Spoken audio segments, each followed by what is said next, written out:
And we're going to make nilupak. Aray, ang bigat pala. Dumikit pa, oh.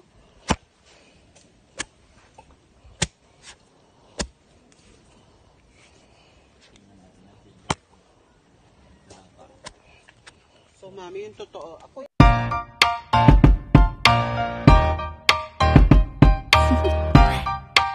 Do you want to know?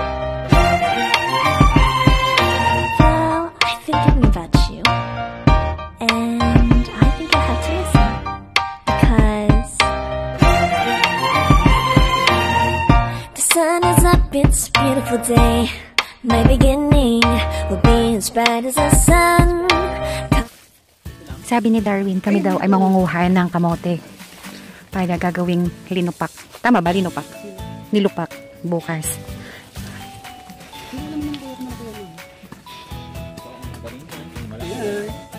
Kapain mo. Ayan.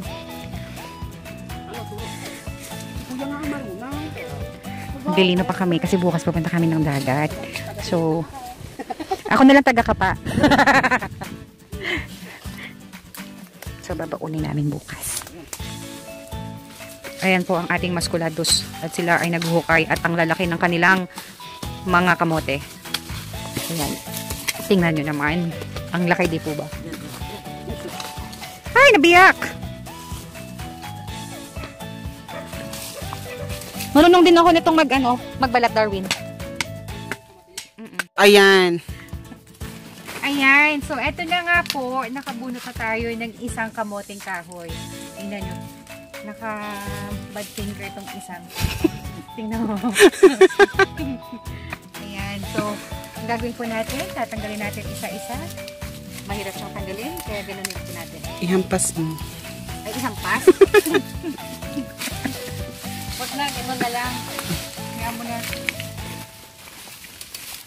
Pinahirapan ako ni Darwin dito. Pinapunta niya ako. Bisita ako, ha? Joke. Ay, sayang to.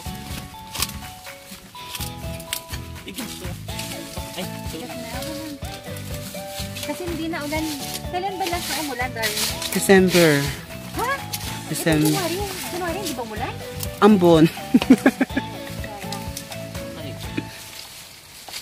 Natumbay na siguro yan.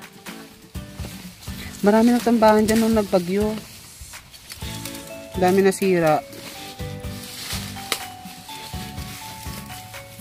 So, mami, pil na pil.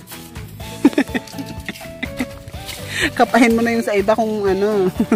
Baka iba yung mukha ko. Ayan, meron na tayo. Ayan, madami-dami na. Kung pupunuin daw po namin ng isang tako. Maliit.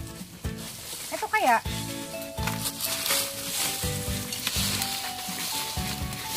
Kaya mong hilahin. Ay, lagos po. Tabi-tabi po, maingay po ako.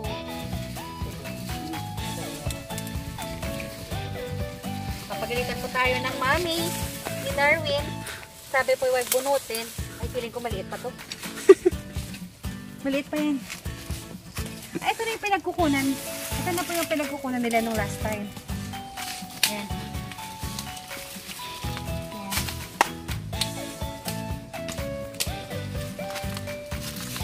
Pinapunta po ako ni Darwin Alday dito at ako po ay kanyang inaapi. Ako po ay kanyang pinangunguha ng kamote. Hirap na hirap na po ako.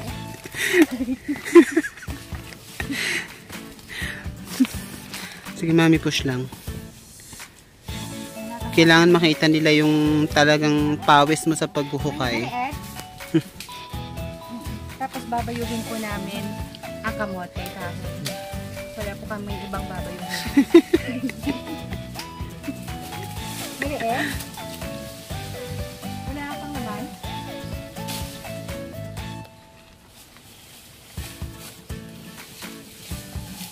Ang sipang kanyang kamote. Wala masyadong lupa yun. Pinutol mo ulit. Ano ba itong pinatala mo? Meron?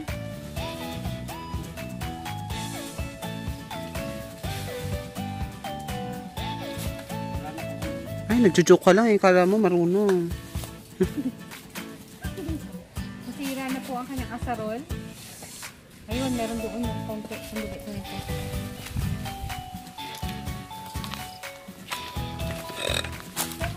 Nakubuo pa ba atong mga pinuna ko? Buhay siya. Ayan, meron na naman po tayong nabunot at nakapa at nabunot. Nakamoto.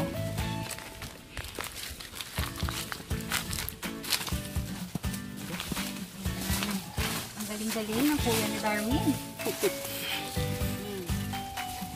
Kasi pupunuin po namin to. Papakainin namin ang isang barangay. Look. Ano to? Hindi naman. Puno yan eh. Pinaghirapan mo ko kaya yung puno. Ay, oo, puno nga ito. At Patingin. nasira po ang kanyang asarol.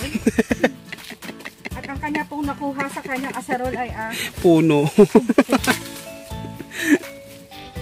ay ito. Pwede ba? Puno din yan. Pwede. Pwede. Inubuan na eh, no?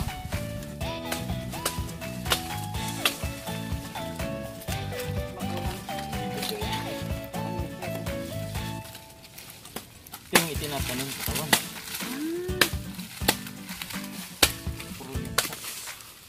Pagkatapos po namin manguha ng kamote, kami naman po ay magtatabas ng tubo.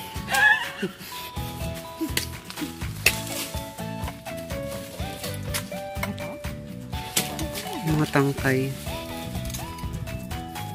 Di ba pag sabi nila pagbaliktad ng pagtanim, nag-aano na di malaman? Di ba, ano yun? Pero tutubo pa rin. Pero hindi ka.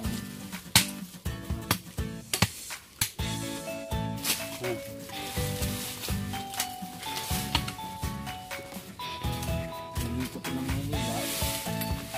Parang kapagtanim pa naman nila. Sa gilid ng kanal, kuya.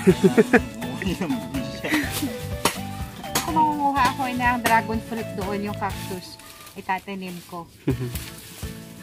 Sabi ng tatay, pwede naman yun, diba? Pwede yun, diba? Tusok-tusok lang.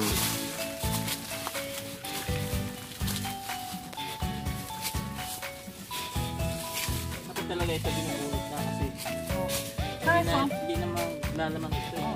pero ang problema kasi, matigas ang lupa. I mean, basang-basa. Kailangan mo na ihian yan bago ano bunutin. Yung sayo. Kuya. Oo, kita mo. Na ano?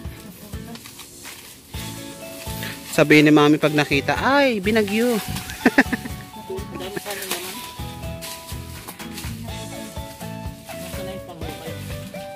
Kaya makain mo. Madami pong laman dito. We'll soon going to upload the finished product of our nilupak. So stay tuned.